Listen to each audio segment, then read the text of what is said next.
It's 3 a.m. You're lying in bed, staring at the ceiling. You should be asleep, but your brain has other plans. It's decided now is the perfect time to replay that awkward thing you said in a meeting 5 years ago. Or maybe it's decided to list every possible catastrophic outcome for that presentation you have next week. You tell your brain to stop, but it won't listen. It's like a hamster on a wheel, running faster and faster, going nowhere. This exhausting, paralyzing cycle of getting stuck in your own head has a name: overthinking. It's the hidden source of so much of our daily anxiety, procrastination, and unhappiness. It's a mental prison we build for ourselves. But what if you could find the off switch? In this video, I'm not just going to tell you to stop worrying. I'm going to give you 3 scientifically proven techniques to break the cycle of overthinking. These are practical tools you can use immediately to calm the noise and reclaim your mind. And the third one is a simple 5-second trick you can use anywhere, anytime. So, why does our brain do this?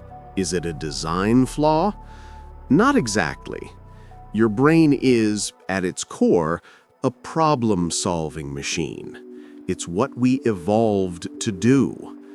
When it's presented with a problem, a threat, an uncertainty, a past mistake, it goes into overdrive, trying to analyze it from every possible angle to find a solution and keep you safe.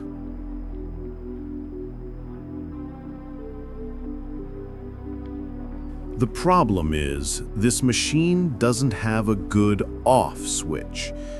In the modern world, most of our problems are not physical threats like a tiger in the grass.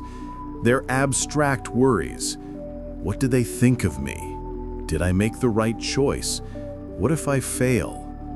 For these kinds of problems, there is no simple solution. So, the machine just keeps running. It chews on the same thought over and over, creating scenarios, analyzing past data, simulating futures.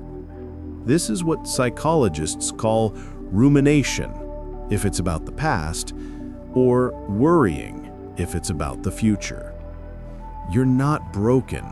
Your brain is just a supercomputer running a program it can't figure out how to close. And as you'll see in a moment, this endless processing comes at a huge cost. This isn't just a harmless quirk.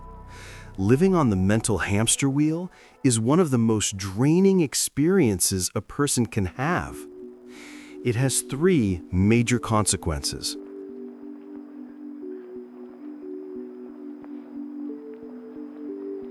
First, it leads to analysis paralysis. You need to make a decision: what to study, which job offer to take, what to write in an email. But instead of choosing, you get stuck, analyzing every single option to death. You research for weeks, make endless pro and con lists, but the fear of making a less than perfect choice becomes so overwhelming that you make no choice at all. Overthinking doesn't lead to better decisions. It often leads to no decisions.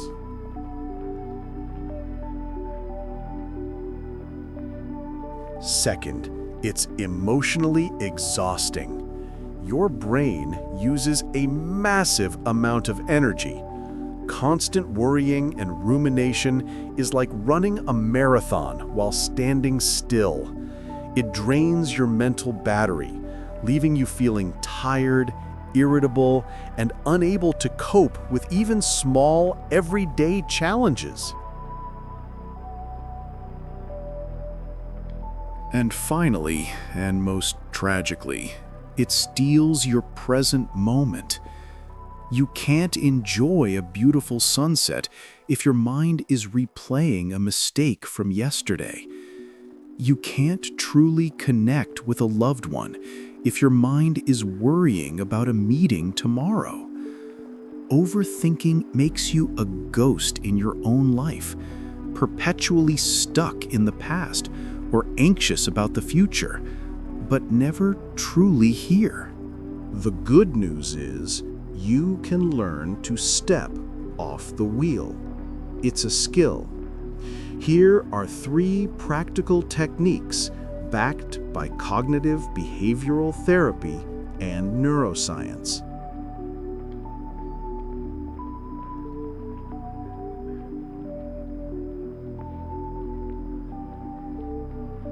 This sounds crazy, but it works.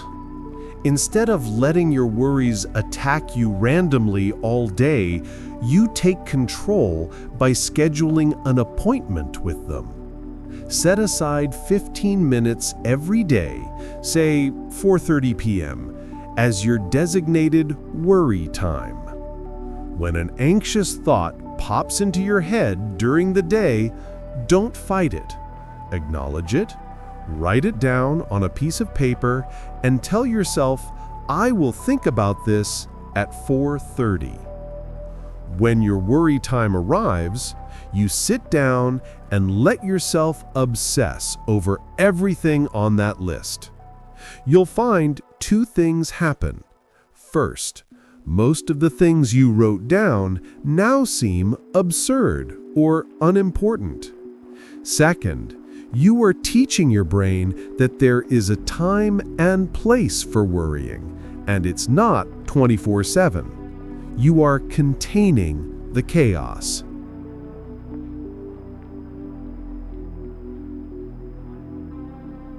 Overthinking happens in the chaotic, abstract space of your mind.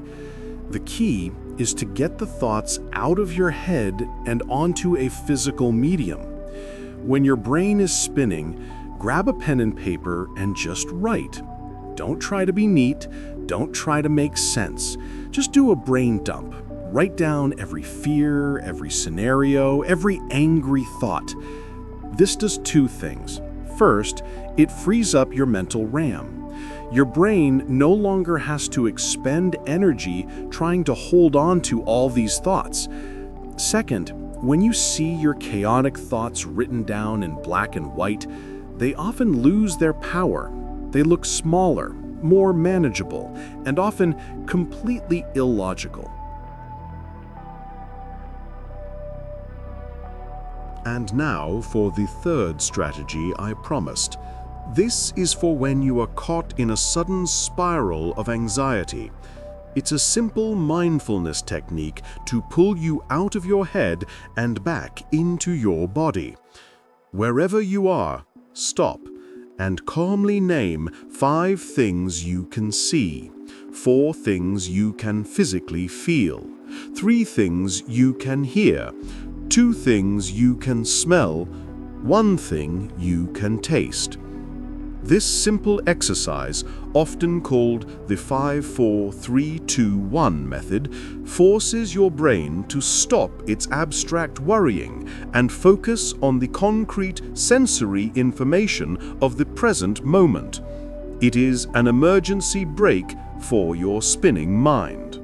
Overthinking makes you believe that you are your thoughts.